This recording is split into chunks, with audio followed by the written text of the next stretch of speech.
In the 1940s, America was plagued by paranoia. The Red Scare of communism blindsided rational senses and went straight to emotional defense, turning the nation into agents searching for elusive signs of the anti-American. Although Hollywood was influenced by the political witch hunts, it showed us the visible cracks in the patriotic facade. Nicholas Ray's Bigger Than Life, released in 1956, looks upon those forced ideals with anger and contempt, with a horror story of a man forced to be perfect, unable to escape himself. And if we jump 42 years later, Todd Solondz shows us the broken adults, born from the seeds of extreme conformity, now with even bigger smiles and brighter homes. But these were also the times of jukebox discos, of checkered floor diners and late-night drag races, a time we seem to look back on with dreamy nostalgia, and as a place we'd seemingly do anything to go back to. These were the sentiments that resonated throughout Reagan's 80s, the time of small government, freer markets, and the great need to return to the good old days, this time with us in the driving seat.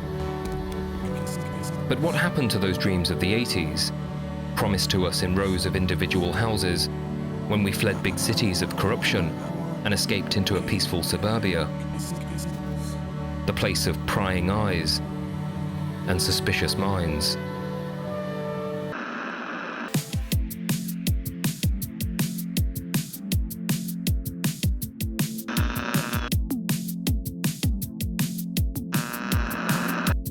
In this episode, we'll be looking behind the curtains at the 1989 comedy The Burbs, Joe Dante's amplified vision of life in a suburban neighborhood.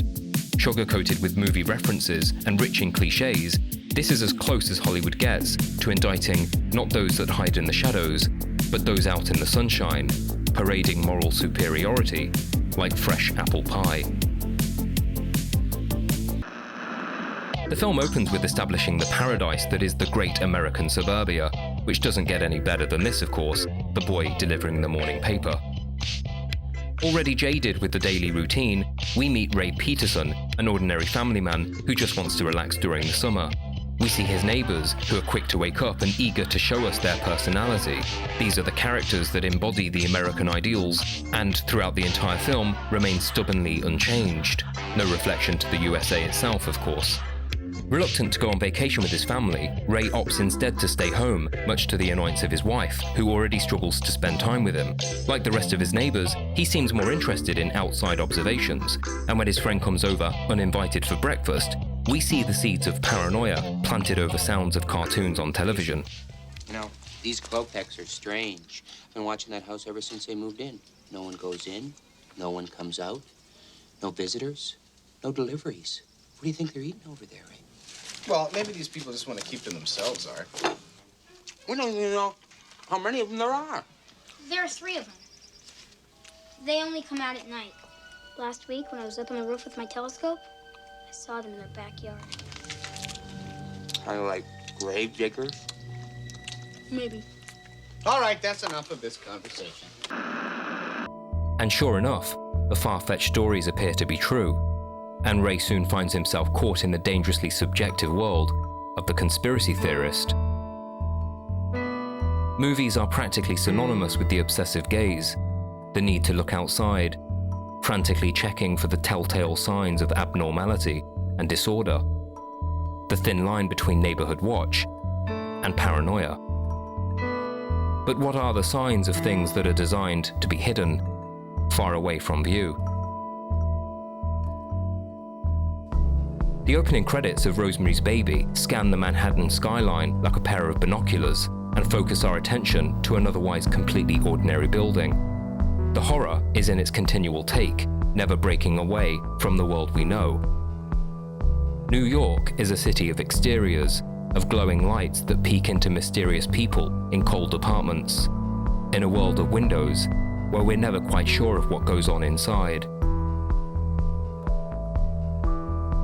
And it's not just imagination either, as Nick Broomfield pans up to reveal a basement on the top floor, ready to fulfill desires we don't speak of, and all conveniently covered by the unsuspecting facade of steel and terracotta. And And with all this looking, we hardly noticed that the house on the haunted hill moved closer to our neighborhoods.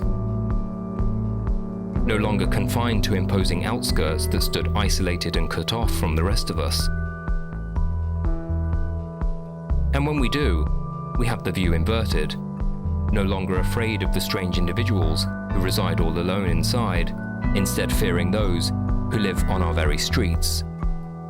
And what we find in those identical houses are the mundane lives of desperate people, trapped in cul-de-sacs of conformity, who go to the extremes, ironically, to be what they criticize the most: different. When the group discover the sudden disappearance of Walter, an elderly resident, it only seems to reinforce their insecurities about the Klopeks, the neighbors who never come out, and in turn become the perfect blank canvas, fueling their suspicious imaginations. Relaxing outside on their street one night, they casually exchange urban legends and ghost stories. Ricky, the quote-unquote cool kid, in many ways views the street like cinema itself, bridging the gap between Hollywood and the neighborhood. A fellow movie buff, he influences his neighbors with classic conventions, leading to an entertaining real-life movie for him and for us. Did you ever see the movie The Sentinel, Mr. Peterson? Recommending films that reveal the evil underworld. Clearly impressionable, we're barely able to see Ray as he sits out of focus in the distant mirror behind the images of horror that take center stage. Flicking through an American culture that has become an entity unto itself.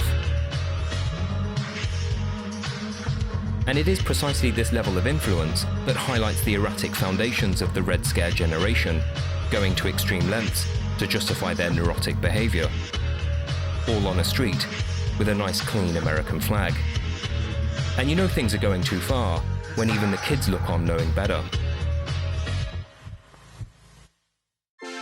On the next episode, we'll be getting angry as we refuse to clean the house and blow it up instead in Susan Siedelman's She-Devil.